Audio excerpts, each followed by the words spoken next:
내 이름은 최운수, 62, 대한민국에서 손꼽히는 명문 사립고 세화여자고등학교의 교장이다. 사람들은 내게 철의 여인, 살아있는 전설 같은 거창한 별명을 붙여주곤 한다. 40년 가까이 이 학교에 몸담으며 평교사에서 시작해 교감, 그리고 마침내 교장의 자리에까지 올랐으니 그들의 말이 아주 틀린 것은 아닐지도 모른다. 내 삶은 이 학교의 역사와 함께 단단하게 쌓아 올려진 성벽과도 같았다. 하지만 모든 성벽이 그러하듯 그 안은 지독히도 외로운 법이다. 저녁 8시 마지막 행정 서류의 결제란에 서명을 마치자 하루의 모든 공식적인 업무가 끝이 났다. 교장실의 육중한 원목 문 너머로 학생들이 모두 떠나버린 복도는 깊은 정적에 잠겨 있었다. 낮 동안 아이들의 웃음소리와 제잘거림으로 가득 찼던 이 공간은 밤이 되면 거대한 유령의 성처럼 변하곤 했다. 그리고 나는 그 성을 홀로 지키는 늙은 유령이었다. 나는 자리에서 일어나 뻐근한 어깨를 두드렸다. 책상 위에는 오늘 저녁으로 먹다 남은 편의점 김밥 한 줄이 비닐에 쌓인 채 놓여 있었다. 사람들은 내가 매일 밤 최고급 레스토랑에서 우아하게 식사라도 할 것이라 상상하지만 실상은 이렇다. 온종일 학생들과 교사들, 그리고 학부모들에게 시달리고 나면 누군가와 함께 밥을 먹는 것조차 거대한 감정 노동처럼 느껴질 때가 많았다. 이 차갑고 딱딱한 김밥 한 줄과 고요한 침묵이 내게는 유일한 저녁 식사 상대였다. 나는 김밥을 입에 문 채 교장실의 넓은 창가로 다가갔다. 창밖으로 어둠에 잠긴 학교 운동장이 한눈에 들어왔다. 낮 동안 아이들이 땀 흘리며 뛰어놀던 그곳, 나는 가끔 저 운동장을 가득 채우는 아이들의 함성 소리가 내가 평생 갖지 못한 자식들의 목소리처럼 들린다고 생각하곤 했다. 나는 결혼도, 출산도 하지 않았다. 나의 청춘과 나의 인생, 나의 모든 것을 이 학교에 바쳤다. 세화여고는 나의 남편이자 나의 자식이었다. 그때 교장실 문이 조심스럽게 열리며 이 선생, 우리 학교의 학생 주임이 고개를 불쑥 내밀었다. 그는 나와 거의 20년을 함께해온 나에게는 동생과도 같은 사람이었다. 교장 선생님, 아직 퇴근 안 하셨습니까? 또 김밥으로 저녁 때우시는 겁니까? 그의 목소리에는 걱정과 안타까움이 묻어 있었다. 이 선생이야말로 아직 퇴근 안 하고 뭘 해요? 오늘 3학년 민준이 그 녀석 때문에 좀 남았습니다. 그가 한숨을 쉬며 말했다. 아버지가 하시던 공장이 부도가 나서 학교를 그만둬야 할 것 같다고 하더군요. 우리 학교 개교 이래 수능 모의고사에서 전국 1등이 나온 건 그 녀석이 처음인데 학교로서도 국가로서도 큰 손실입니다. 내 심장이 쿵 하고 내려앉았다. 김민준, 전교 1등을 놓치지 않으면서도 어려운 친구들을 돕는 데 앞장서는 내가 가장 아끼는 아이였다. 그 아이의 꿈은 가난하고 힘없는 사람들을 돕는 인권 변호사가 되는 것이었다. 그런 아이가 돈 때문에 꿈을 포기해야 한다니 안 될 말이지. 절대 그렇게 둘 수는 없어. 나는 단호하게 말했다. 학교의 존재 이유는 아이들의 꿈을 지켜주는 거야. 돈 때문에 그 꿈의 날개가 꺾이게 둘 수는 없어. 나는 서랍에서 내 개인 신용카드를 꺼내 그에게 건넸다. 이걸로 민준이의 남은 학비와 졸업할 때까지의 기숙사비를 모두 결제해요. 그리고 아무도 모르게 처리해야 해. 교장 선생님, 하지만 이건 학교장학재단의 기부자 명단을 확인해 봤는데 마침 10년 전에 졸업한 선배 하나가 익명으로 장학금을 기부하고 싶다는 의사를 밝혀왔다고 해. 그래서 그 키다리 아저씨 장학금의 첫 번째 수혜자로 김민준 학생이 선정되었다고 발표해요. 알겠죠? 이건 내 개인적인 도움이 아니라 학교 시스템을 통한 정당한 지원이야. 그 아이의 자존심이 다치게 해서는 안 돼.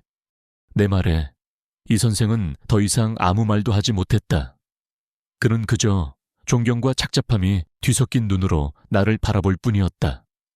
알겠습니다. 교장 선생님. 그렇게 처리하겠습니다. 그가 돌아간 후 나는 다시 홀로 남았다.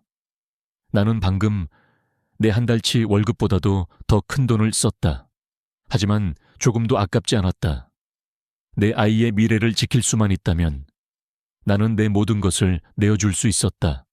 나는 마지막 서류 정리를 위해 책상에 앉았다. 서류 더미를 치우다. 내 손목 안쪽을 무심코 스쳤다. 그곳에는 아주 오래되어 이제는 거의 보이지 않는 희미하고 하얀 선 같은 흉터가 하나 있었다. 그 흉터를 만지는 순간 나는 나도 모르게 숨을 멈췄다. 40년 전에 잊으려야 잊을 수 없는 그날의 기억이 날카로운 파편처럼 내 뇌리를 스치고 지나갔다. 그때 나는 22의 갓 대학을 졸업한 사회 초년생이었다. 그리고 내 곁에는 모두가 부러워하는 약혼자가 있었다. 그는 유망한 법대생이었고 장차 판검사가 될 것이 확실시되던 남자였다. 나는 그를 사랑했고 그와의 완벽한 미래를 꿈꿨다. 하지만 그는 다정한 가면 뒤에 끔찍한 폭력성을 숨기고 있었다. 그는 술에 취하면 사소한 트집을 잡아 내게 폭언을 퍼부었고 때로는 손찌검을 하기도 했다. 나는 그날도 그의 폭력을 견디다 못해 이별을 구했다. 그러자 그는 이성을 잃고 깨진 유리 조각으로 나를 위협했다. 내가 필사적으로 저항하는 과정에서 유리 조각이 내 손목을 깊게 베고 지나갔다. 그날 나는 육체적 상처와 함께 내 영혼에도 지울 수 없는 상처를 입었다.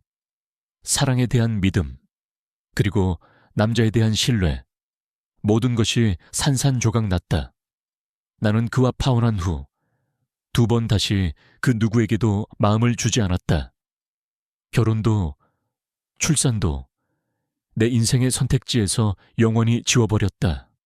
대신 나는 일에 미친 듯이 매달렸다. 나의 모든 열정과 내가 가질 수 없었던 모성애를 나는 이 학교와 아이들에게 쏟아부었다. 아이들이 성장하는 모습을 보며 나는 내가 잃어버린 인생을 보상받는다고 생각했다. 학교는 나의 도피처이자 나의 구원이었다. 나는 긴 한숨과 함께 고통스러운 기억을 떨쳐냈다. 나는 책상 위에 놓인 작년 졸업식 때 아이들과 함께 찍은 사진을 바라보았다. 사진 속에서 나는 환하게 웃고 있었다. 그래, 나는 지금 행복하다. 나는 수백 명의 딸을 둔 세상에서 가장 부유한 어머니다. 나는 이 아이들을 위해서라면 그 어떤 것도 두렵지 않다. 나는 자리에서 일어나 마지막으로 학교를 한번 순찰하기 위해 교장실을 나섰다. 텅 빈 복도를 걷는 내 구두 소리가 유난히 크게 울렸다.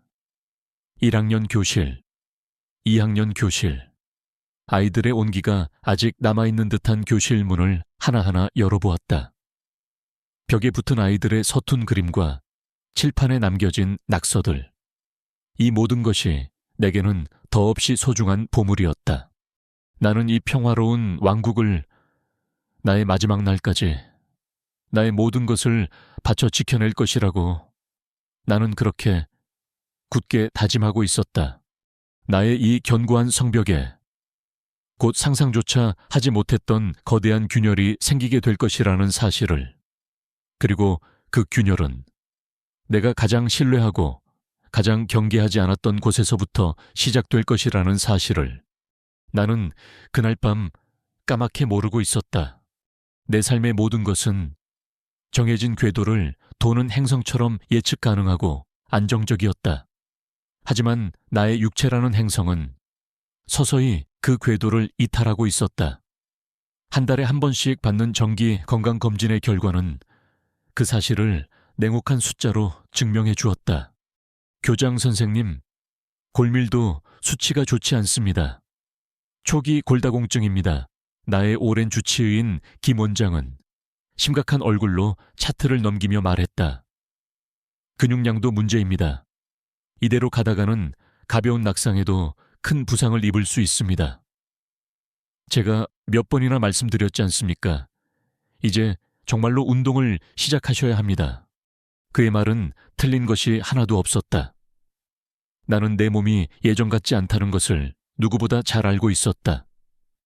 계단을 오를 때마다 무릎이 시큰거렸고 아침에 일어날 때면 온몸이 뻣뻣하게 굳어 있었다. 하지만 평생을 책상에 앉아 살아온 내게 운동이라는 단어는 외국어처럼 낯설고 멀게만 느껴졌다. 헬스클럽 같은 곳은 저 같은 늙은이가 갈 곳이 못 돼요. 그럼 홈트레이닝을 받으시는 건 어떻습니까? 전문가를 집으로 불러 몸에 무리가 가지 않는 선에서 근력을 키우는 겁니다. 제가 실력 있는 분으로 한번 알아봐 드릴까요? 나는 손사래를 쳤다. 낯선 사람을, 그것도 남자를 나의 가장 사적인 공간인 집으로 들인다는 것은 상상조차 할 수 없는 일이었다. 그렇게 며칠이 지났다. 나는 여전히 운동을 시작할 엄두를 내지 못하고 있었다. 그러던 어느 날 오후 교장실 문을 두드리고 들어온 것은 체육교사 박무진 선생이었다. 교장 선생님, 잠시 드릴 말씀이 있습니다. 박무진 선생, 그는 3년 전 우리 학교에 부임한 35살의 젊은 교사였다. 훤칠한 키와 다부진 체격, 그리고 언제나 에너지가 넘치는 그는 학생들 사이에서 아이돌 못지않은 인기를 누리고 있었다. 그는 수업 방식도 독특해서 아이들이 체육 시간을 가장 즐거운 시간으로 여기게 만든 능력 있는 교사이기도 했다. 무슨 일이죠? 박 선생, 저 외람된 말씀이지만 교장 선생님 안색이 너무 안 좋아 보이십니다. 그는 아주 조심스럽고 예의 바른 태도로 입을 열었다. 지난번 체육대회 때 잠시 휘청하시는 모습을 보고 계속 마음이 쓰였습니다. 혹시 제가 방과 후에 교장 선생님 건강을 위해 간단한 운동이라도 도와드려도 되겠습니까? 나는 너무나 뜻밖의 제안에 잠시 말을 잃었다. 박 선생, 그게 무슨 말이에요? 나는 괜찮아요. 아닙니다. 교장 선생님께서는 저희 학교의 기둥이십니다. 교장 선생님께서 건강하셔야 저희 학교도 바로 설 수 있습니다.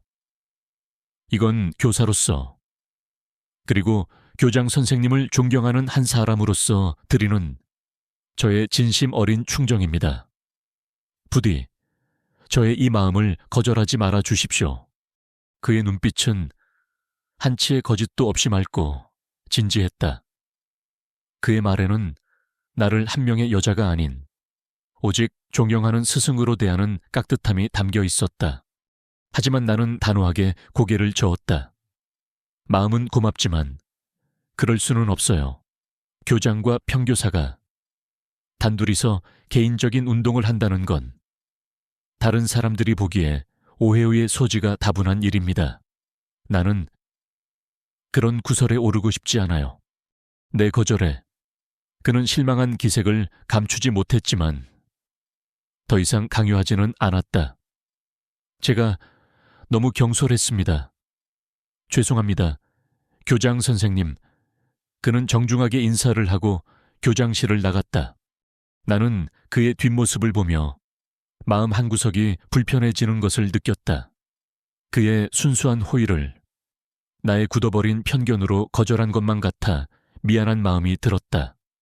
동시에 그의 젊고 건강한 에너지가 왠지 모르게 부럽기도 했다.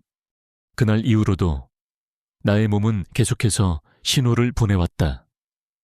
복도를 걷다가 현기증으로 잠시 주저앉기도 했고, 밤에는 다리에 쥐가 나 잠을 설치기 일쑤였다. 나는 결국 김 원장과 박무진 선생의 말이 옳았음을 인정할 수밖에 없었다. 나는 고심 끝에 박 선생을 다시 불렀다. 박 선생, 지난번 제안 아직 유효한가요? 내 말에 그의 얼굴에 화색이 돌았다. 물론입니다, 교장 선생님. 그럼 몇 가지 조건이 있어요. 나는 말했다. 첫째, 이 일은 우리 둘 외에는 그 누구도 알아서는 안 됩니다. 둘째, 시간은 모든 학생과 교사들이 퇴근한 후, 저녁 유해교시 이후로 합니다. 셋째, 장소는 외부가 아닌 학교 체육관의 작은 체력 단련실에서만 하는 겁니다. 이 조건들을 지킬 수 있겠어요? 네, 명심하겠습니다. 그렇게 나와 박무진 선생의 비밀스럽고 아슬아슬한 운동 시간이 시작되었다. 첫 수업날, 나는 40년 만에 처음으로 몸에 붙는 운동복이라는 것을 입었다. 낯설고 어색했다. 텅 빈 체육관, 불 꺼진 넓은 공간 속에서 오직 우리 둘만이 있는 체력 단련실에 불빛만이 섬처럼 떠 있었다. 자, 교장 선생님, 오늘은 가볍게 스트레칭부터 시작하겠습니다. 그는 매트 위에 수건을 깔아주고 내게 시범을 보였다. 그의 움직임은 군더더기 없이 유연하고 힘이 있었다. 나는 그의 동작을 어설프게 따라했다. 내 몸은 굳어버린 고목처럼 뻣뻣했다. 괜찮습니다. 처음에는 다 그렇습니다. 그는 다정한 목소리로 나를 격려했다. 숨을 깊게 내쉬면서 천천히 그가 내 등을 가볍게 짚어주며 자세를 교정해 주었다. 그의 손은 뜨겁고 단단했다. 그 손길이 닿는 순간 나는 나도 모르게 움찔했다. 어색함과 아주 오랜만에 느껴보는 낯선 남성의 천에 얼굴이 달아올랐다. 우리의 비밀스러운 운동은 그렇게 몇 주 동안 이어졌다. 그는 훌륭한 교사였다. 그는 내 몸 상태를 정확히 파악하고 내게 맞는 운동 프로그램을 체계적으로 제시했다. 그의 지도를 받으며 나의 몸은 서서히 변화하기 시작했다. 무릎의 통증이 줄어들었고 아침에 일어나는 것이 한결 가벼워졌다. 변한 것은 몸뿐만이 아니었다. 나의 마음도 서서히 그에게 열리고 있었다.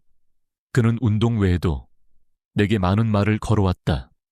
그는 나의 오랜 교육 철학을 존경한다고 말했고 나의 과거 이야기를 진심으로 경청해 주었다. 나는 그 앞에서 늘 지켜야 했던 교장으로서의 권위를 내려놓고 그저 한 명의 인간, 채운수가 될 수 있었다. 그는 내게 잃어버렸던 여성으로서의 감각을 일깨워 주었다. 나는 그를 만나는 날이면 나도 모르게 거울을 한 번 더 들여다보았고 희끗희끗한 머리를 매만졌다. 이것은 위험한 감정이라는 것을 알았지만 나는 그 설렘을 외면할 수 없었다. 그는 나의 잿빛 황홍이에 찾아온 마지막 선물과도 같았다. 운명의 그날도 우리는 체력 단련실에서 함께 땀을 흘리고 있었다. 그날따라 나는 유난히 컨디션이 좋지 않았다.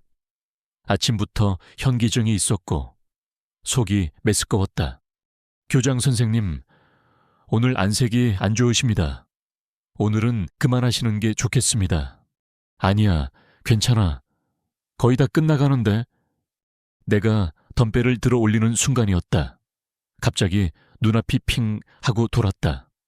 세상의 모든 것이 노랗게 변하면서 나는 균형을 잃고 그대로 바닥으로 쓰러졌다. 교장 선생님, 박무진 선생의 다급한 목소리를 마지막으로 내 의식은 까맣게 잠겨들었다. 얼마나 지났을까. 나는 희미한 소독약 냄새에 눈을 떴다. 낯선 천장, 그리고 내 손을 꼭 잡고 있는 따뜻하고 커다란 손 박무진 선생이었다. 일어나셨어요? 괜찮으세요? 여기는 학교 양호실이었다. 내가 쓰러지자 그가 나를 이곳으로 옮겨온 모양이었다. 양호 선생님께서 혈압이 너무 낮아져서 생긴 일시적인 쇼크라고 하셨습니다. 푹 쉬면 괜찮아질 거라고. 바로 그때 양호 선생이 걱정스러운 얼굴로 안으로 들어왔다. 그녀는 내 상태를 살피더니 박무진 선생에게 잠시 나가 있어 달라고 부탁했다. 박 선생이 나가고 양호실에는 나와 그녀, 단둘만이 남았다. 그녀는 아주 오랫동안 무언가 말하기를 주저했다. 그녀의 얼굴은 내가 평생 본 적 없는 아주 복잡하고 미묘한 표정을 띠고 있었다. 교장 선생님, 그녀가 마침내 떨리는 목소리로 입을 열었다. 제가 혹시나 해서 쓰러지셨을 때 체열해서 간단한 혈액 검사를 외부 기관에 의뢰했습니다. 혈액 검사 내 건강에 뭐 큰 문제라도 있는 건가요? 아닙니다. 건강에는 아무 이상이 없으십니다. 다만 그녀는 더 이상 말을 잇지 못하고 내게 얇은 종이 한 장을 내밀었다. 그것은 병원의 검사 결과지였다. 나는 돋보기를 꺼내 그 종이에 적힌 글씨들을 읽어 내려가기 시작했다. 여러 가지 알 수 없는 의학 용어들 사이로 내 눈에 들어온 단 하나의 단어. 그 단어를 보는 순간 내 세상은 무너져 내렸다. 아니, 어쩌면 처음부터 존재하지도 않았던 나의 세계가 그 실체를 드러낸 것인지도 몰랐다. 검사 결과지의 마지막 줄에는 이렇게 쓰여 있었다. 임신 양성 반응. 임신 62의 내가, 폐경이 된 지 10년도 더 지난 내가. 나는 내 눈을 의심했다. 이것은 잘못된 것이다. 터무니없는 실수다. 나는 공포에 질린 눈으로 양호 선생을 바라보았다. 그녀는 내 시선을 피하며 작은 목소리로 말했다. 오류일 가능성은 없다고 합니다. 몇 번이나 재확인했습니다. 교장 선생님, 임신하셨습니다. 그녀의 마지막 말이 내 귀에 거대한 망치가 되어 내가 평생을 바쳐 쌓아 올린 모든 것을, 나의 명예, 나의 자부심, 나의 인생을 산산조각 내고 있었다. 양호 선생이 내 손에 쥐어주고 간 얇은 검사 결과지 한 장. 그것은 내 40년 교육 인생, 내 62년의 삶 전체를 송두리째 부정하는 사망 선고와도 같았다. 나는 텅 빈 양호실 침대에 홀로 남아 한참 동안이나 그 종이 위에서 눈을 떼지 못했다. 임신 양성 반응. 웃음이 나왔다. 헛웃음. 미친 사람처럼 한참을 웃었다. 이건 코미디다. 내 인생을 소재로 누군가 아주 질 나쁜 농담을 하고 있는 것이다.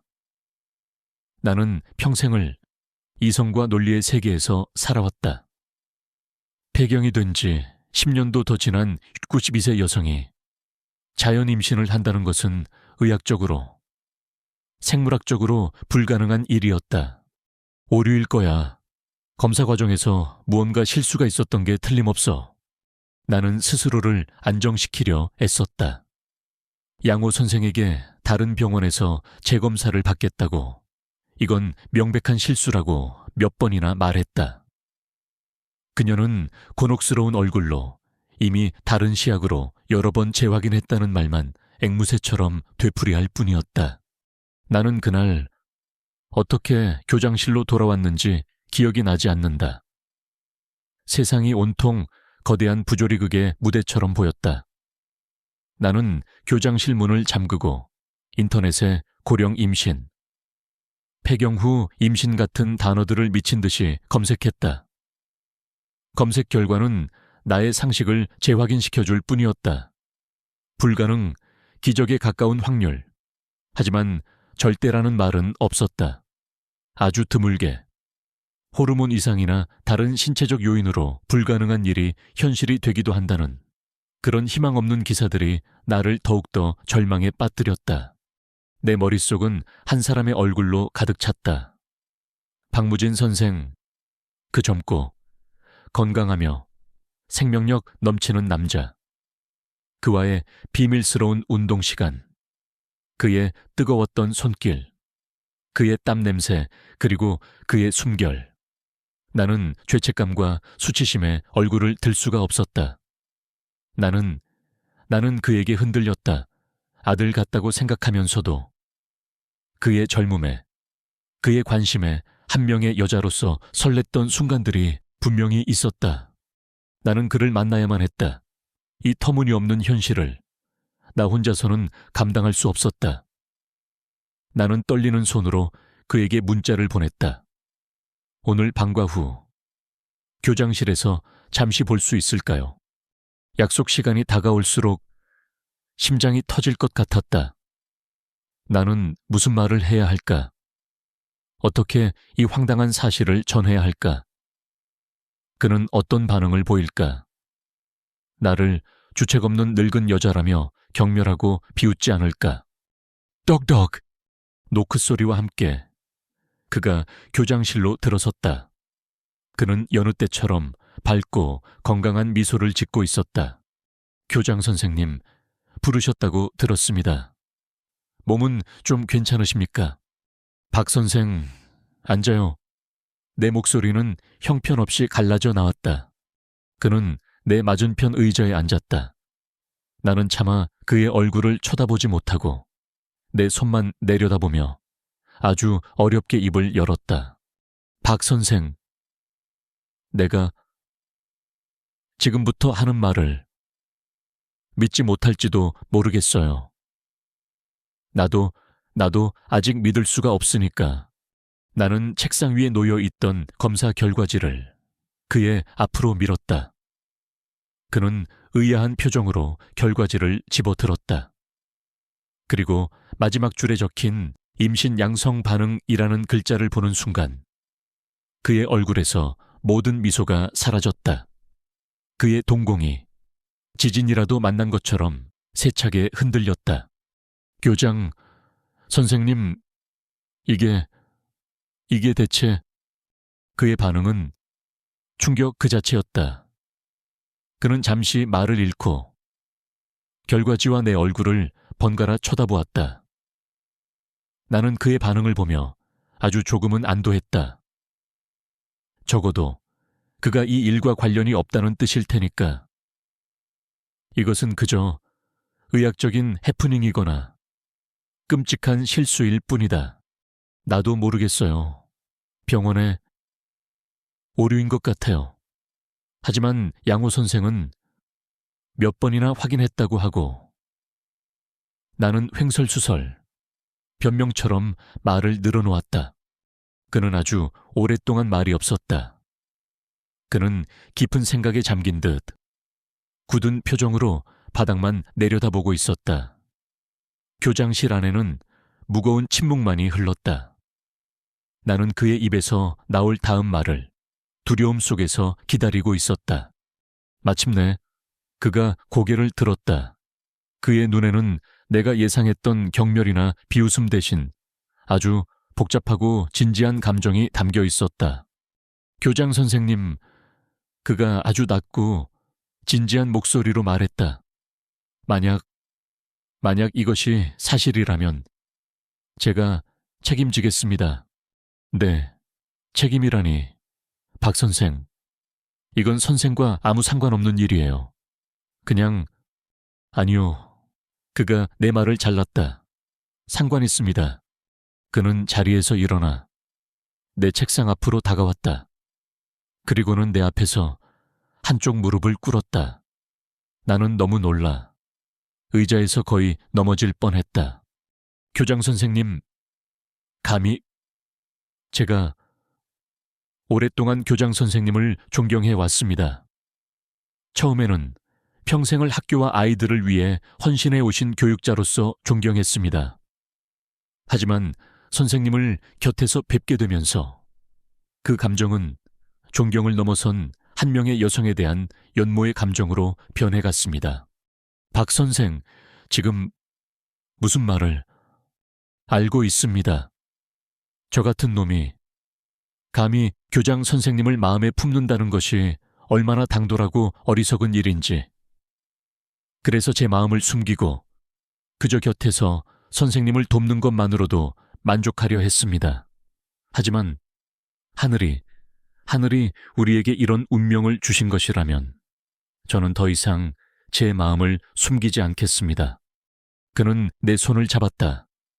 그의 손은 뜨겁고 진심으로 떨리고 있었다.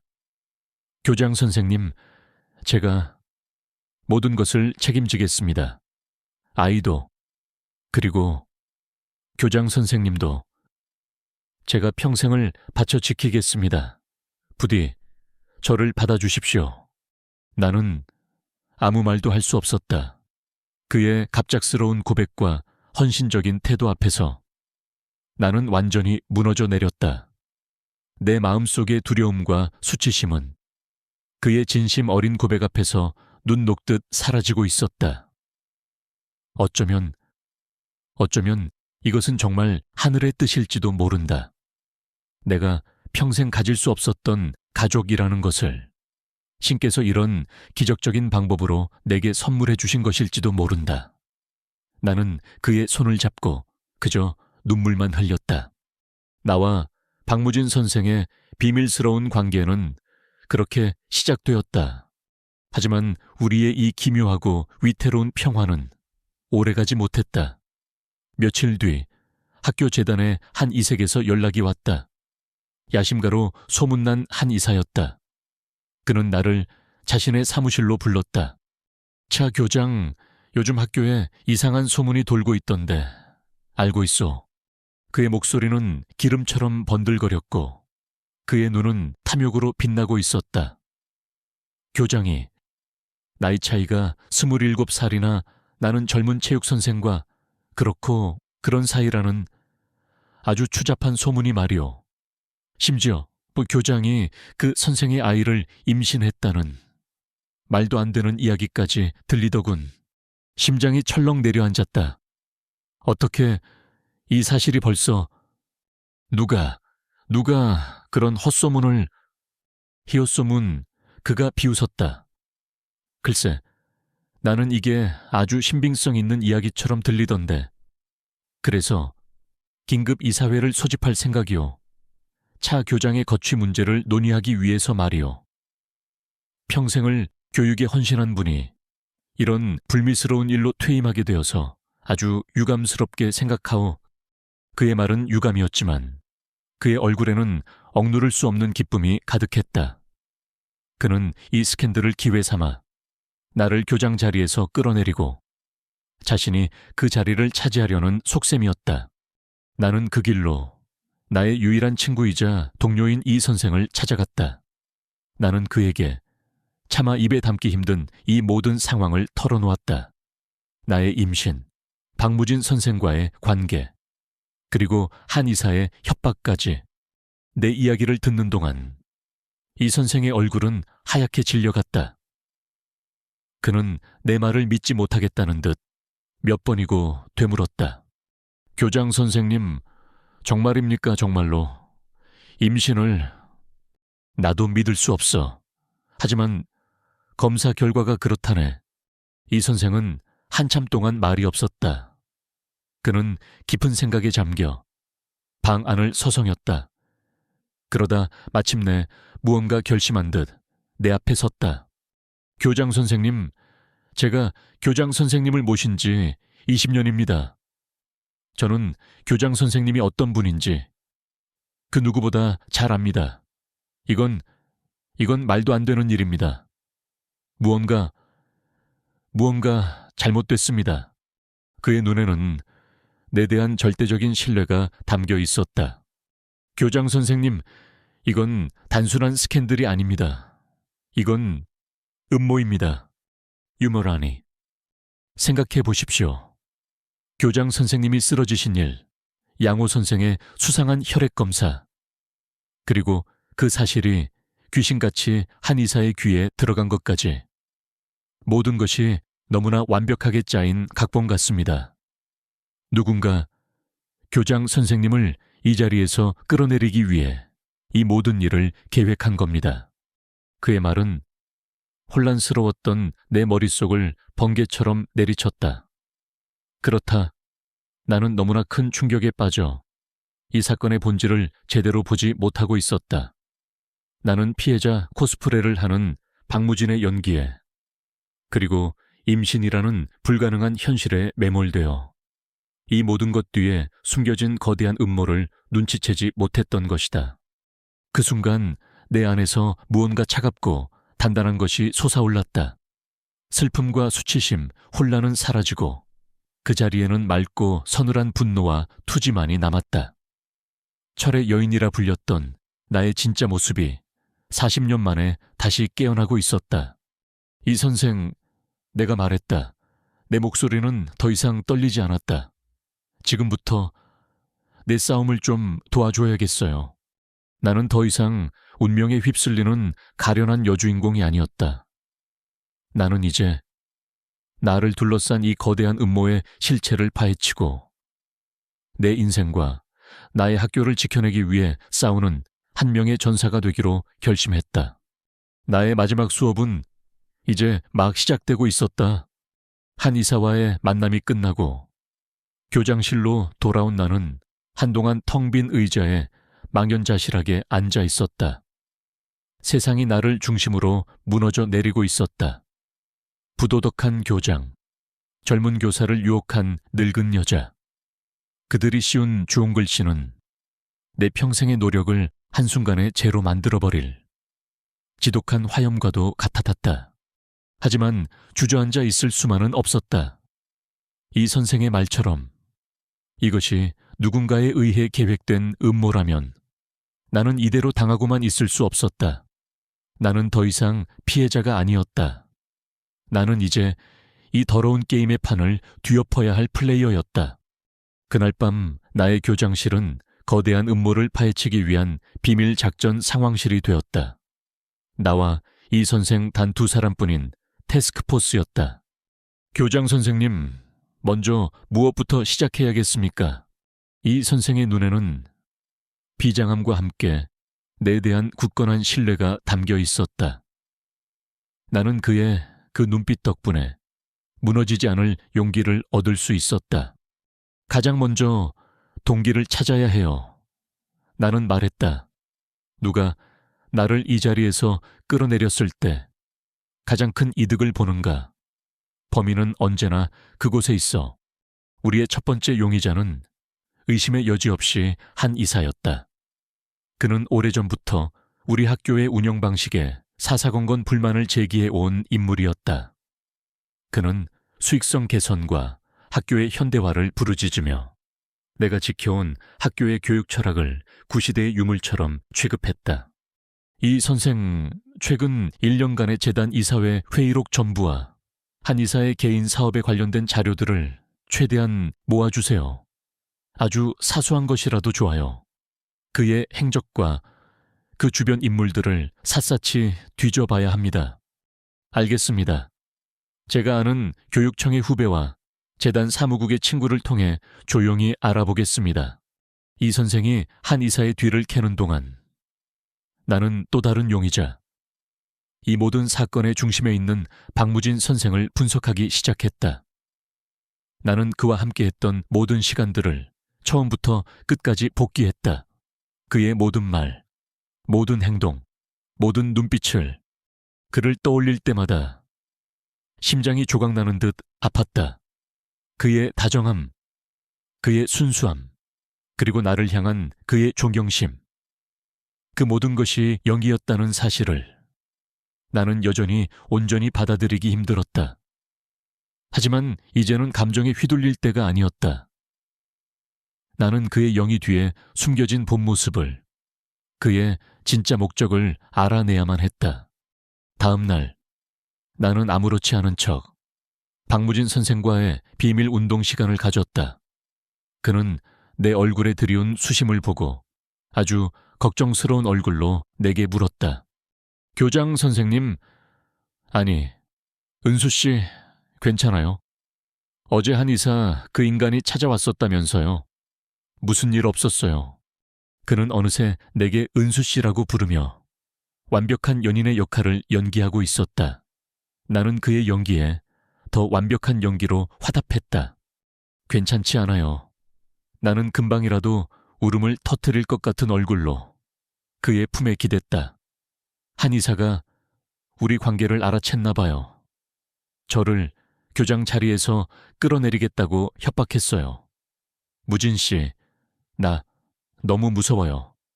내 연약한 모습에. 그는 나를 더욱더 세게 끌어안았다. 걱정 말아요. 내가 있잖아요. 내가 무슨 일이 있어도 당신을 지켜줄게요. 나만 믿어요. 그의 품에 안겨 그의 위로를 들으며 나는 속으로 차갑게 웃었다. 지켜준다고 이 모든 것을 계획한 사람이 바로 너인데 나는 그의 품에 안긴 채 아주 교묘하게 그의 속을 떠보기 시작했다. 우리는 앞으로 어떻게 되는 걸까요, 만약 내가 교장 자리에서 쫓겨나면. 우리는 그런 걱정은 하지도 마요. 그가 말했다. 우리에겐 우리의 미래가 있잖아요.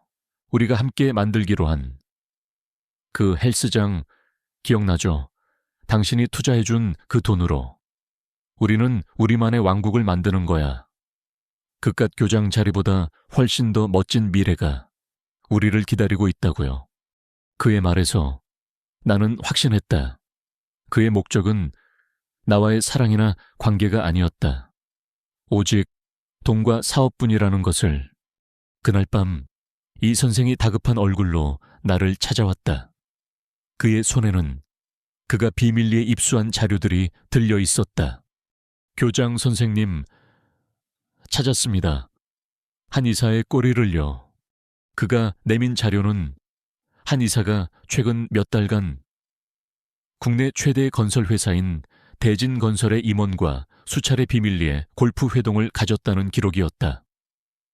그리고 대진건설은 오래전부터 우리 학교 부지에 눈독을 들이고 있던 회사였다. 그들은 우리 학교의 역사와 전통을 상징하는 본관 건물을 허물고 그 자리에 초호화 주상복합 아파트를 짓고 싶어 했다. 내가 교장으로 있는 한 절대 허락할 수 없는 일이었다. 한의사는 우리 학교를 팔아넘기려 하고 있었던 겁니다. 이 선생이 분노에 찬 목소리로 말했다. 교장 선생님을 몰아내고 재단을 장악한 뒤 학교 부지를 대진건설에 팔아 거액의 이익을 챙기려는 속셈이었던 거죠. 이제 모든 것이 명확해졌다. 한의사의 동기는 충분했다.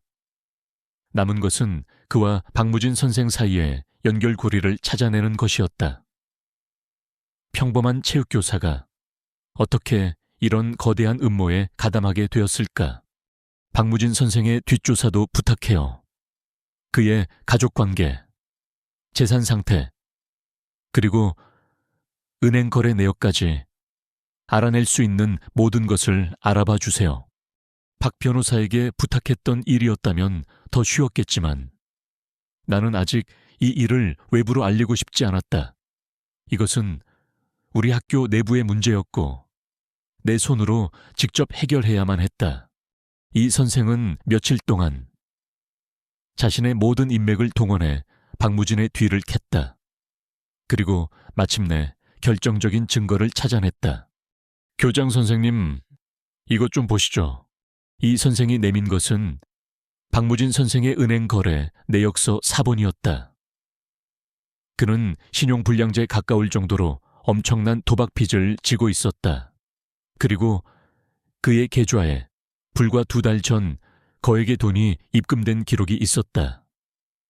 입금자는 DNC 컨설팅이라는 정체불명의 유령 회사. DNC 컨설팅. 이 회사를 추적해봤습니다. 페이퍼 컴퍼니였습니다. 그런데 이 회사의 실소유주가 누군지 아십니까? 한 이사의 처남이었습니다. 그 순간 내 머릿속의 모든 퍼즐 조각이 완벽하게 맞춰졌다. 한 이사는 학교를 팔아넘기기 위해 내게서 학교를 빼앗을 계획을 세웠다. 그는 내게 접근할 방법으로 도박빚에 시달리는 젊고 잘생긴 체육교사, 박무진을 이용했다. 그는 박무진에게 거액의 돈을 주고 나를 유혹하여 스캔들을 만들라고 지시한 것이다. 그리고 임신이라는 가장 치명적이고 확실한 카드를 만들어 나를 사회적으로 매장시키려 한 것이다. 나의 설렘, 나의 외로움, 그리고 나의 마지막 사랑일지도 모른다고 생각했던 그 모든 감정, 그것은 처음부터 끝까지 돈과 야망으로 얼룩진 더럽고 추악한 사기극에 불과했다. 내가 느꼈던 모든 것은 그들의 계획된 각본 속에서 노란한 어리석은 노파의 착각일 뿐이었다. 온몸의 피가 차갑게 식어내렸다. 분노보다도 더 큰 깊은 허무함과 인간에 대한 환멸이 밀려왔다. 교장 선생님, 괜찮으십니까? 이 선생이 걱정스러운 얼굴로 나를 바라보았다. 나는 눈을 감았다. 그리고 아주 오랫동안 잊고 있던 40년 전의 그날을 떠올렸다. 깨진 유리 조각 앞에서 나를 위협하던 그 남자의 비열한 얼굴. 지금의 상황은 그때와 조금도 다르지 않았다. 나는 또다시 한 남자의 야망에 의해 내 인생을 송두리째 부정당하고 있었다. 하지만 나는 이제 22살의 무력한 여자가 아니었다. 나는 눈을 떴다. 내 눈에는 더 이상 눈물이 없었다. 그 자리에는 강철보다도 차갑고 단단한 서늘한 투지만이 남아있었다. 이 선생, 내가 말했다. 긴급 이사회 날짜가 다음 주 월요일이라고 했죠? 네, 그렇습니다. 그날 나의 마지막 수업을 시작할 겁니다. 나는 내 책상 위에 펼쳐진 증거 서류들을 내려다보았다. 나를 끌어내리기 위해 그들이 파놓은 그 무덤을 나는 그들이 영원히 잠들게 될 무덤으로 만들어줄 생각이에요. 나의 진실 게임은 이제 막 시작되고 있었다. 그리고 나는 이 게임의 유일한 승자가 될 것이다. 내 교장실은 이제 더 이상 고독한 사색의 공간이 아니었다.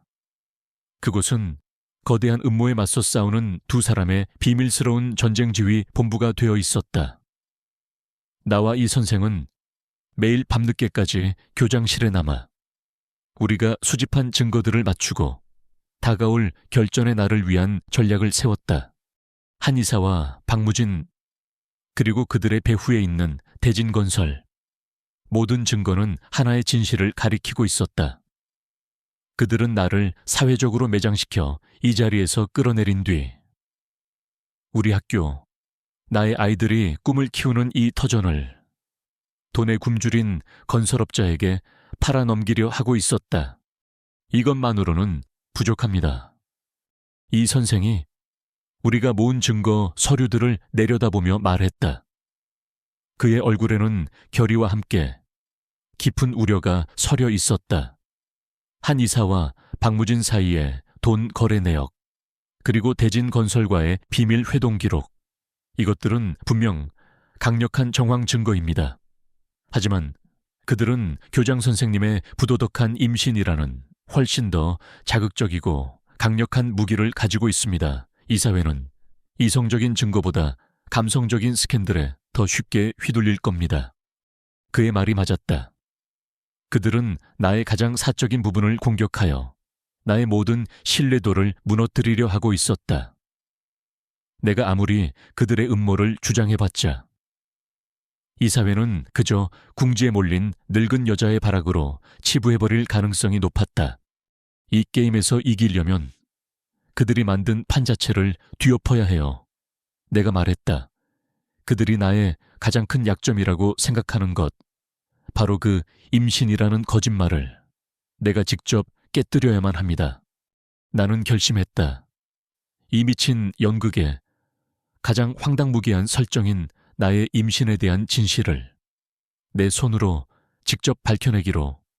이 선생, 아무도 모르게 외부 병원을 좀 알아봐 주세요. 재단과 아무런 관련이 없는 아주 먼 곳에 있는 종합병원으로요. 거기서 다시 검사를 받아봐야겠어요. 교장 선생님 하지만 그건 너무 위험합니다. 만약 한 의사 쪽에서 이 사실이라도 알게 되면 그래서 이 선생이 필요한 겁니다. 나는 그의 손을 잡았다. 아무도 모르게 아주 조용히 처리해 주세요. 이 싸움의 승패는 어쩌면 거기에 달려 있을지도 몰라요. 이 선생은 내 굳은 결심 앞에서 결국 고개를 끄덕였다. 이사회 날짜는 다음 주 월요일로 잡혀 있었다. 내게 남은 시간은 단 나흘.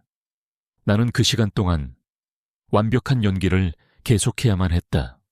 나는 박무진 선생을 교장실로 불렀다. 그리고는 세상에서 가장 상처받기 쉽고 가장 의지할 곳 없는 여자의 얼굴로 그를 맞았다. 무진 씨, 나는 이제 어떻게 해야 할지 모르겠어요.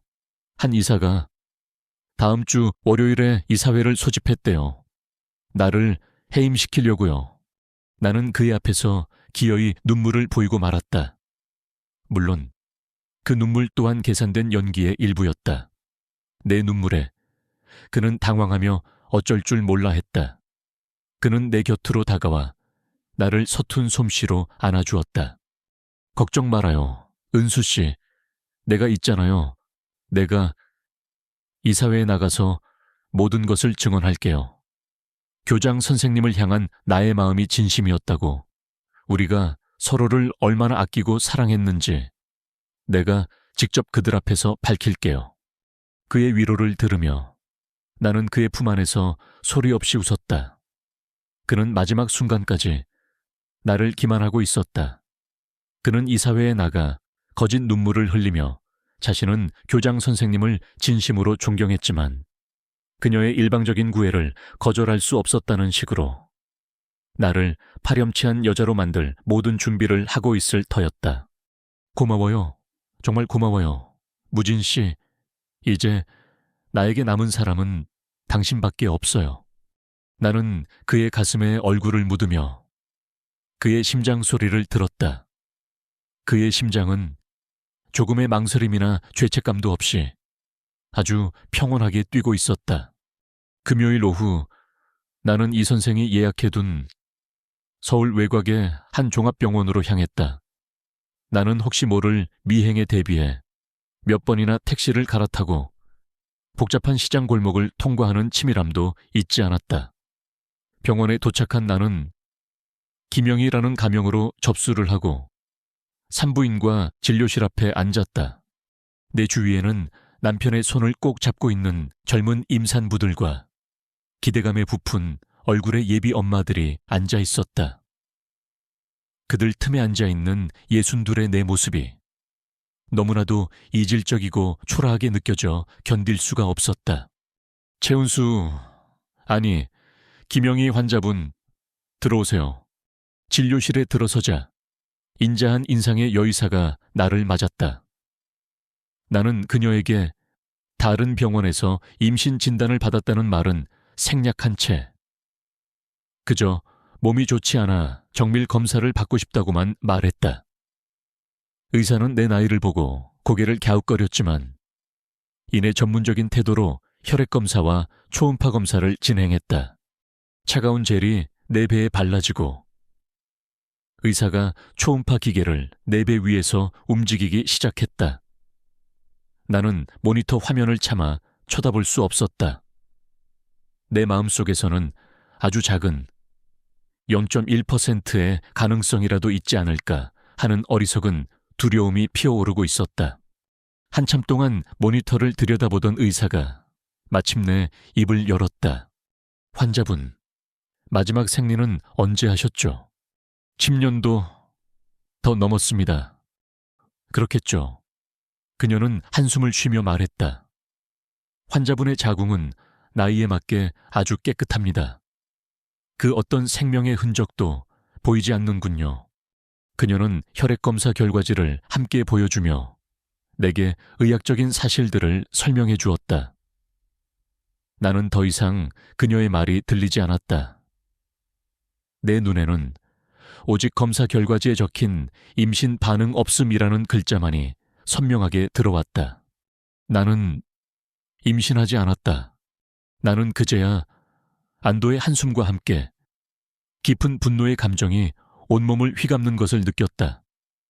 양호 선생과 박무진, 그리고 한 이사, 그들은 나를 사회적으로 매장시키기 위해 임신이라는 세상에서 가장 신성하고 축복받아야 할 거짓말을 만들어낸 것이다.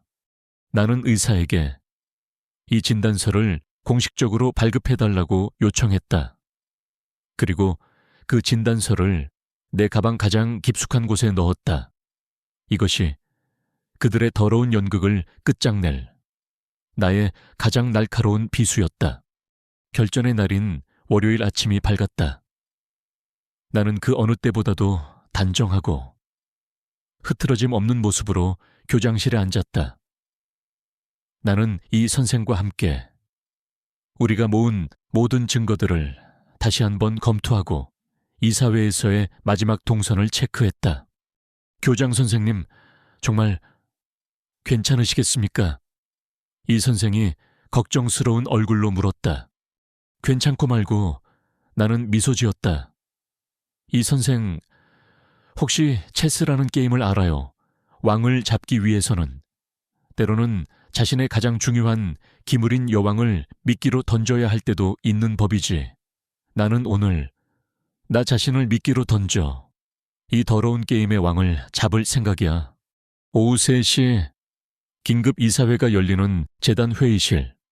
나는 회의실로 향하는 복도를 마치 전쟁터로 나가는 장수처럼 꼿꼿하고 당당하게 걸었다. 회의실 문 앞에는 박무진 선생이 초조한 얼굴로 나를 기다리고 있었다. 은수 씨, 너무 걱정 말아요. 내가 곁에 있을게요. 그는 내 손을 잡으며 마지막까지 다정한 연인의 연기를 펼쳤다. 나는 그의 손을 뿌리치지 않았다. 대신 그의 손을 더욱더 꽉 잡으며 그의 눈을 똑바로 쳐다보았다. 그래요, 무진 씨. 내 곁에 꼭 붙어 있어요. 오늘 아주 재미있는 연극이 펼쳐질 테니까 당신이 바로 그 연극의 주인공이 될 거고요. 내 의미심장한 말에 그의 눈이 아주 미세하게 흔들렸다. 하지만 그는 그 의미를 알지 못했다. 나는 그와 함께 나를 심판하기 위해 모인 이사들이 기다리는 나의 마지막 시험장으로 들어섰다. 문이 열리는 순간 나는 보았다. 나를 경멸하고 비웃고 동정하는 수많은 눈들을, 그리고 그 중심에 앉아 승리자의 미소를 짓고 있는 한 이사의 얼굴을. 나는 속으로 되뇌었다. 마음껏 웃어둬라. 한 이사, 오늘 당신의 그 더러운 미소를 내가 직접 지워줄 테니. 긴급 이사회가 열리는 회의실의 공기는 장례식장처럼 차갑고 무거웠다. 긴 타원형 테이블에 둘러앉은 재단 이사들의 얼굴에는 나를 향한 노골적인 경멸과 흥미로운 스캔들을 관람하는 듯한 호기심이 뒤섞여 있었다. 그들은 이미 판결을 내린 재판관처럼 나를 유죄로 단정하고 있었다. 테이블 상석에는 이 모든 비극을 연출한 감독, 한 이사가 앉아 있었다. 그의 얼굴에는 마침내 나의 시대가 끝났다는 승리자의 오만함이 가득했다. 그리고 내 옆자리에는 박무진 선생이 앉아 있었다. 그는 고개를 숙인 채 깊이 반성하고 죄책감에 시달리는 비련의 남자 주인공 연기를 완벽하게 소화해내고 있었다.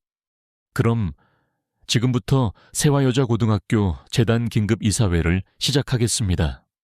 재단 이사장의 나지막한 선언과 함께 나의 공개 처형식이 시작되었다. 첫 번째 발언자는 예상대로 한 이사였다. 그는 준비해온 서류를 펼치며 위선적인 슬픔이 가득 담긴 목소리로 입을 열었다. 존경하는 이사님 여러분, 오늘 저는 참담한 심정으로 이 자리에 섰습니다. 그는 악어의 눈물을 흘리며 우리 학교의 50년 역사와 전통에 대해 장황하게 연설했다. 그리고는 마치 더러운 것을 만지기라도 싫다는 듯 혐오스러운 표정으로 나를 바라보았다. 그런데 평생을 독신으로 살며 오직 학교와 학생들만을 위해 헌신해 온 우리의 존경하는 최운수 교장 선생님께서 어찌하여 이런 추문에 휩싸이게 되셨단 말입니까? 저는 차마 제 입으로 담기도 부끄럽습니다만 예순이 넘은 나이의 교장이 자신의 아들뻘도 더 되는 35의 젊은 체육교사와 부적절한 관계를 맺고 심지어 그의 아이까지 임신했다는 소문이 지금 학교 전체에 파다합니다. 그의 말이 끝나자 회의실 안이 술렁거렸다. 이사들은 나를 향해 경멸적인 눈빛을 보내며 자기들끼리 수군거렸다. 이것은 개인의 사생활 문제가 아닙니다. 이것은 우리 학교의 명예와 우리 아이들의 교육에 관련된 매우 심각한 문제입니다. 어떻게 학생들이 이런 부도덕한 교장을 보고 무엇을 배우겠습니까? 저는 오늘 우리 학교의 명예를 지키기 위해 최운수 교장의 즉각적인 해임을 정식으로 건의하는 바입니다. 그의 선동적인 연설이 끝나고 그는 증인을 신청했다. 바로 내 옆에 앉아있던 박무진 선생이었다. 박무진은 자리에서 일어나 모든 이사들 앞에서 깊이 고개를 숙였다. 그의 목소리는 죄책감으로 떨리고 있었고 그의 눈에는 눈물까지 그렁그렁 맺혀 있었다. 죄송합니다.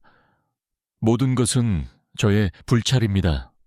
그는 자신이 오래전부터 교장 선생님을 인간적으로 깊이 존경해왔다고 말했다. 그녀의 헌신적인 모습과 외로운 모습에 연민을 느꼈다고 했다. 그래서 순수한 마음으로 운동을 도와드리게 되었는데 교장 선생님께서 제가 감당하기 힘든 과분한 마음을 주셨습니다. 저는 교사로서, 제자로서 그러면 안 된다고 몇 번이나 제 자신을 다그쳤지만 교장 선생님의 적극적인 애정 앞에서 저는 무너질 수밖에 없었습니다.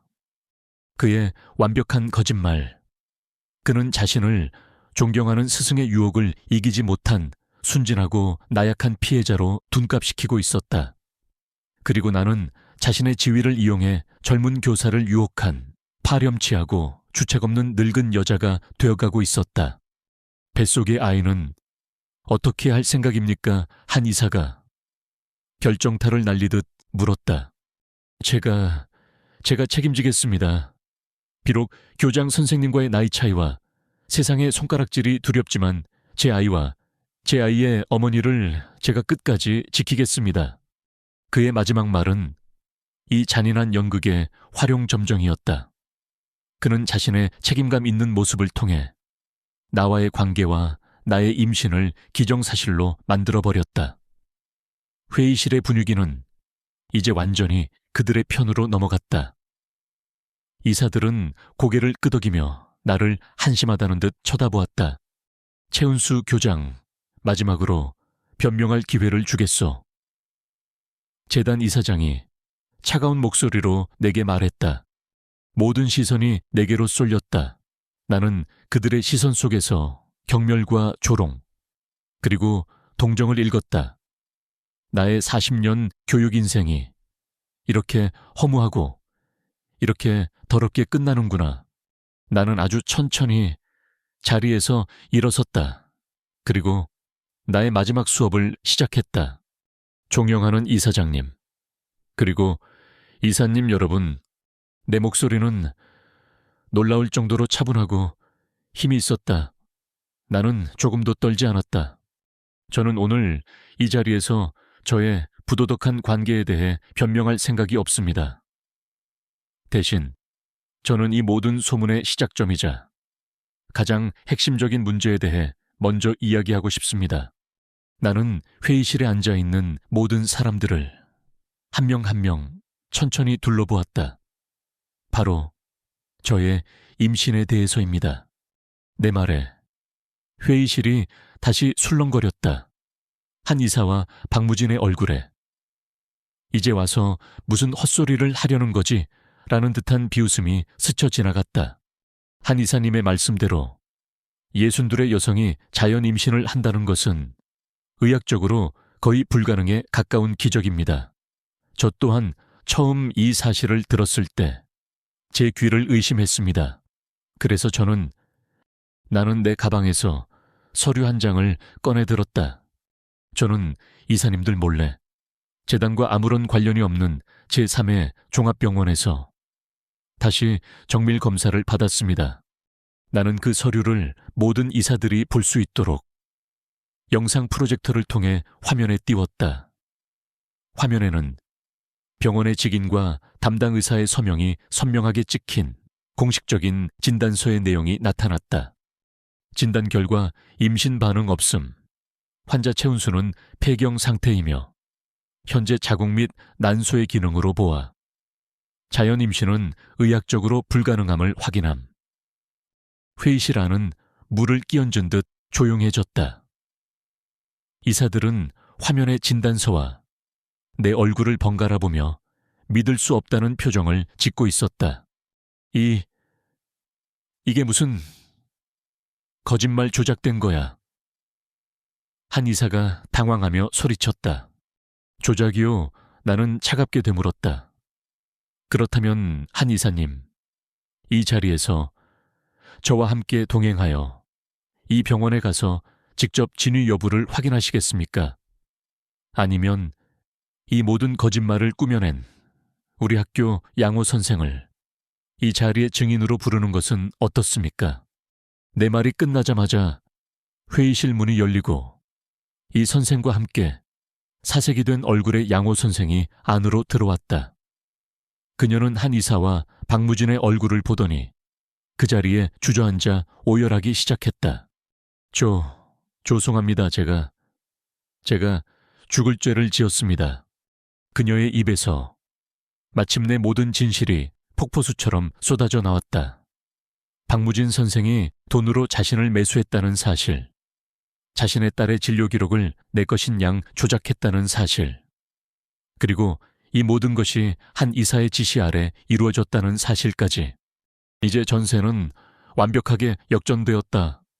하지만 나의 마지막 수업은 아직 끝나지 않았다. 한 이사님, 내가 그를 불렀다. 그는 이제 사형수처럼 하얗게 질린 얼굴로 나를 보고 있었다.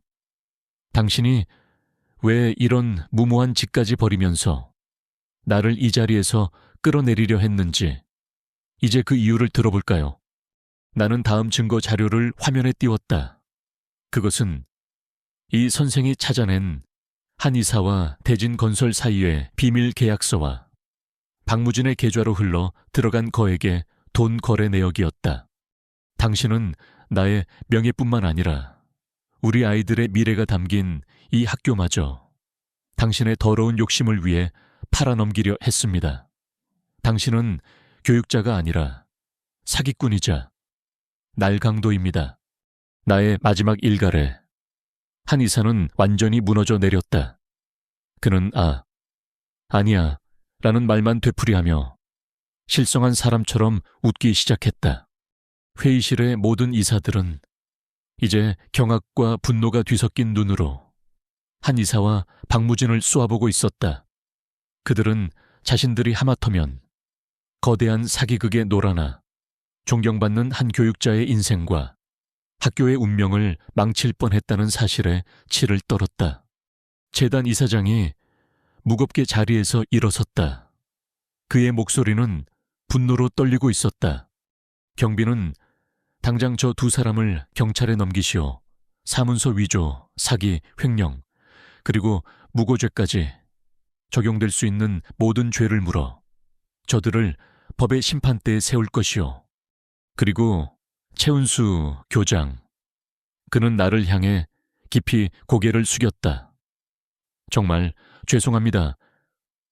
그리고 감사합니다. 당신이 우리 학교를, 우리 모두를 구해내셨습니다. 그의 사과와 함께 다른 모든 이사들이 자리에서 일어나 나를 향해 뜨거운 박수를 보내기 시작했다. 나는 그 박수 소리를 들으며 아무런 표정도 짓지 않았다. 나는 그저 무너져 내린 두 남자의 비참한 뒷모습을 아주 차가운 눈으로 끝까지 지켜보고 있을 뿐이었다.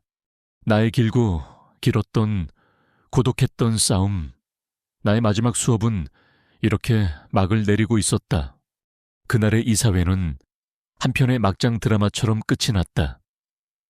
내가 제시한 명백한 증거들과 모든 것을 자백한 양호 선생의 눈물 앞에서 한 이사와 박무진은 더 이상 어떤 변명도 할 수 없었다.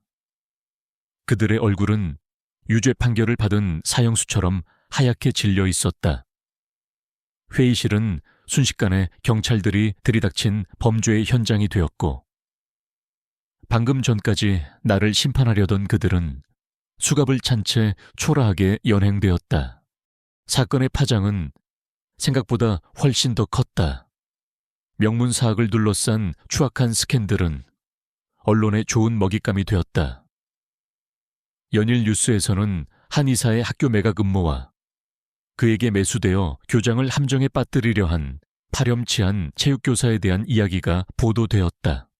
나의 가짜 임신 스캔들은 그들의 거대한 음모를 밝히기 위한 위험한 진실 게임으로 미화되어 알려졌다. 나는 하루아침에 비련의 주인공에서 학교를 지켜낸 영웅으로 뒤바뀌어 있었다. 법의 심판은 생각보다 빠르고 단호했다. 박무진과 양호 선생은 사문서 위조, 사기 미수, 그리고 무고 등의 혐의로 실형을 선고받고 법정 구속되었다. 그 젊고 유능했던 체육교사는 한순간의 탐욕으로 인해 자신의 인생을 송두리째 감옥에서 썩히게 된 것이다. 한 이사는 교묘하게 법망을 빠져나가 구속은 면했지만 그의 인생 역시 나락으로 떨어졌다. 그는 재단 이사직에서 불명예스럽게 쫓겨났고 대진건설과의 비밀스러운 유착관계가 드러나면서 그가 운영하던 모든 사업이 파산 위기에 몰렸다. 그는 마지막 발악으로 언론 앞에서 고개를 숙이며 내게 공식적으로 사과했다. 텔레비전 화면 속 초췌한 몰골로 최운수 교장 선생님과 세화여고 모든 분들께 씻을 수 없는 상처를 드린 점 머리 숙여 사죄드립니다. 라고 말하는 그의 모습은 한때 그 오만했던 승리자의 모습과는 너무나도 거리가 멀었다. 모든 폭풍이 지나간 후 학교에는 다시 평화가 찾아왔다. 하지만 그 평화는 이전과는 다른 종류의 것이었다. 재단 이사회는 이번 사건을 계기로 완전히 물갈이가 되었다. 새로운 이사들은 학교를 지켜낸 낙에 전폭적인 신뢰와 지지를 보내주었다. 그들은 낙에 학교 운영에 대한 전례 없는 권한을 위임했다. 내가 꿈꿔왔던 교육개혁을 마음껏 펼쳐 보일 수 있는 새로운 기회가 주어진 것이다. 교장 선생님, 정말 존경합니다. 모든 것이 제자리를 찾은 어느 날 오후, 이 선생이 교장실로 나를 찾아와 진심 어린 눈으로 말했다. 저는 그날 교장 선생님께서 그 모든 증거를 손에 쥐고도 끝까지 평정심을 잃지 않고 그들을 상대하는 모습을 보며 온몸에 소름이 돋았습니다. 마치 외로운 싸움을 승리로 이끈 위대한 장군을 보는 듯 했습니다. 장군은 무슨... 나는 웃으며 말했다. 나는 그저 내 새끼들을 지키려는 어미였을 뿐이에요. 내 학교, 내 아이들을 지키기 위해서라면 나는 그보다 더한 일도 할 수 있었을 거요. 우리는 함께 창밖에 평화로운 교정을 내려다보았다. 아이들의 웃음소리가 그 어떤 음악보다도 아름답게 들려왔다. 나의 상처는 그렇게 서서히 아물고 있었다. 시간은 흘러 나의 학교에는 많은 변화가 생겼다. 나는 재단의 전폭적인 지지 아래 오랫동안 꿈꿔왔던 교육 혁신을 시작했다. 나는 입시 위주의 획일적인 교육에서 벗어나 아이들의 인성과 창의성을 키우는 다양한 프로그램을 도입했다. 토론과 발표 위주의 수업, 학생 자치 법정, 그리고 예술과 체육 활동에 대한 지원을 대폭 늘렸다. 학교는 이전보다 훨씬 더 활기가 넘쳤다. 아이들의 얼굴에는 성적에 대한 압박감 대신 배움에 대한 즐거움과 미래에 대한 희망이 가득했다. 나는 더 이상 높은 교장실에 앉아 서류의 결제만 하는 외로운 관리자가 아니었다. 나는 매일 교정을 거닐며 아이들과 눈을 맞추고 그들의 이야기를 들어주고 그들의 꿈을 응원했다. 아이들은 더 이상 나를 어렵고 무서운 교장 선생님으로 여기지 않았다.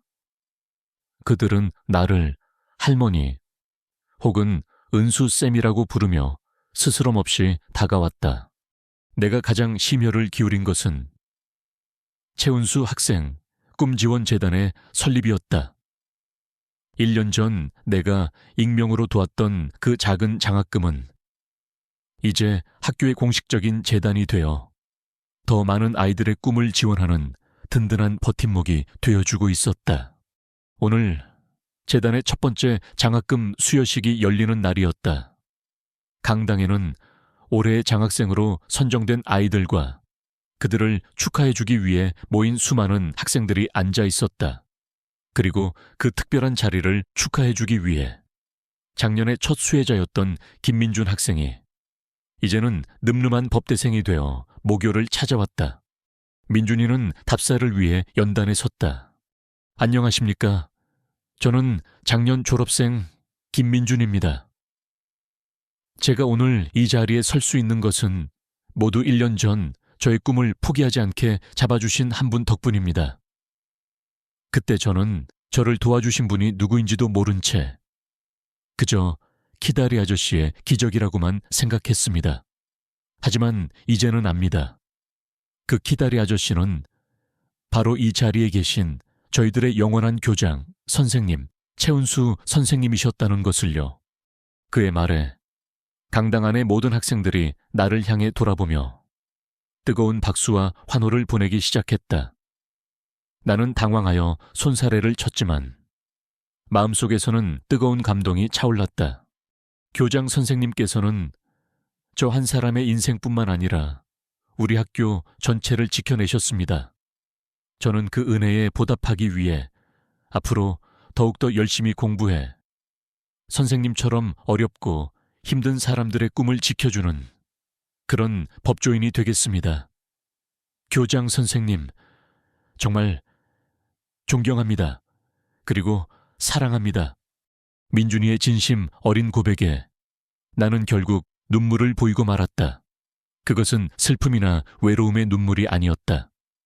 내 40년 교육 인생이 헛되지 않았음을 확인하는 벅찬 기쁨과 감사의 눈물이었다. 장학금 수여식이 끝나고 학교에서는 작은 축제가 열렸다. 나는 넥타이를 맨 교장 선생님의 모습이 아닌 편안한 스웨터 차림으로 아이들 틈에 섞여 축제를 즐겼다.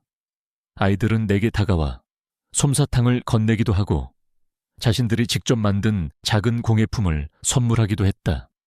나는 아이들의 웃음소리에 둘러싸여 학교 교정의 벤치에 앉았다. 따스한 가을 햇살이 내 어깨 위로 쏟아져 내렸다. 그때 한 여학생이 나에게 달려와 수줍은 얼굴로 작은 꽃 한 송이를 내밀었다. 교장 선생님, 이거 제가 제일 좋아하는 꽃이에요. 선생님 드리려고요. 나는 그 아이의 머리를 쓰다듬으며 꽃을 받아들었다. 아주 작고 소박한 들꽃이었다.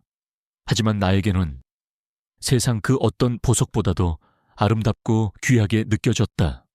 나는 꽃을 든 채 내 손목 안쪽을 내려다보았다. 40년 된 낡은 흉터. 그것은 더 이상 나에게 아픈 과거의 상징이 아니었다. 그것은 내가 모든 상처를 이겨내고 마침내 나의 진짜 가족, 나의 진짜 행복을 찾아냈다는 명예로운 훈장과도 같았다. 나는 내 주위를 둘러쌌다. 나의 수백 명, 수천 명의 딸들, 그 아이들의 웃음소리와 그 아이들의 빛나는 눈동자. 그래, 나는 평생 자식이 없었던 것이 아니다. 이 아이들 모두가 나의 사랑하는 자식들이었다. 그리고 이 학교는 나의 가장 자랑스러운 유산이었다. 나는 가을 하늘을 향해 내 인생에서 가장 충만하고 가장 평화로운 미소를 지어 보였다. 나의 두 번째 봄은 바로 이곳, 사랑하는 아이들의 교정 안에서 가장 눈부시게 피어나고 있었다. 오늘 저의 이야기가 흥미로우셨다면 구독과 좋아요 버튼을 꼭 눌러주세요. 여러분의 클릭 한 번이 저에게는 다음 이야기를 만드는 가장 큰 힘이 됩니다. 댓글로 여러분의 생각을 자유롭게 남겨주시면 하나하나 소중하게 읽어보겠습니다. 더 흥미롭고 감동적인 이야기로 다시 찾아올 것을 약속드립니다.